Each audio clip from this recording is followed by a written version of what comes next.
La réussite, ce n'est pas là où on commence. C'est à quel point on est acharné quand tout est contre nous. Mais si ton rêve semble impossible, et si tous les experts te disent que ça ne marchera jamais, Jack Ma n'était pas un génie de la technologie. Il n'était pas homme d'affaires.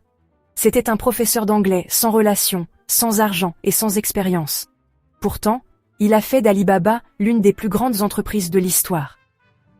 C'est l'histoire de comment la conviction, la résilience et l'obsession de résoudre de vrais problèmes peuvent changer le monde. Avant que Jack Ma ne devienne milliardaire, il n'était qu'un outsider avec de mauvaises notes, un tas de candidatures rejetées, même KFC l'a refusé. Imagine te faire battre par un seau de poulet, et une idée folle sur Internet. Fin des années 90, pendant que la Chine était en plein essor, les petites entreprises avaient du mal à s'internationaliser.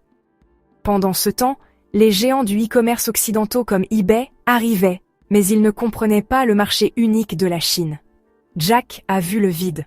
Les entreprises chinoises avaient besoin de leur propre plateforme, conçue pour leurs besoins. Alors, avec une petite équipe et un financement encore plus petit, il a lancé Alibaba dans son appartement. Et les concurrents? Oh, juste eBay, avec ses poches profondes et son avance. Mais Jack n'a pas essayé de les battre à leur propre jeu, il a changé les règles. Au lieu de facturer des frais comme eBay, Alibaba a permis aux vendeurs de lister gratuitement, en gagnant de l'argent grâce aux publicités.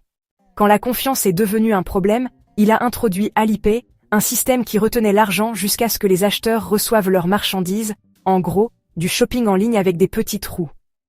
Puis, en 2003, Jack a lancé Taobao, une place de marché conçue pour les acheteurs chinois du quotidien, et en quelques années, eBay a quitté la Chine.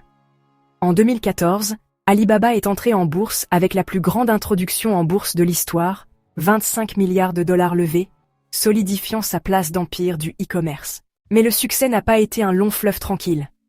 L'influence de Jack a grandi, et en Chine, ça peut être compliqué. En 2020, après avoir critiqué les régulateurs, il a mystérieusement disparu pendant des mois. Coïncidence? Probablement pas. Son introduction en bourse d'Ant Group, qui devait être encore plus grande que celle d'Alibaba, a été annulée. Et juste comme ça, le roi du e-commerce a pris du recul. Pourtant, Alibaba domine toujours, s'étendant dans le cloud computing, l'IA et la logistique, face à de nouveaux rivaux comme JD.com et Pinduoduo. La leçon? La vision, l'adaptabilité et une pure persévérance peuvent vous faire passer d'un professeur ignoré à l'un des entrepreneurs les plus puissants de l'histoire. Alors, qu'en pensez-vous? Alibaba aurait-il pu voir le jour ailleurs, ou était-ce un phénomène unique? Débattons dans les commentaires. Si ce n'est pas déjà fait, appuyez sur le bouton d'abonnement, prenez soin de vous, prenez soin de vos proches, et je vous retrouve dans la prochaine vidéo.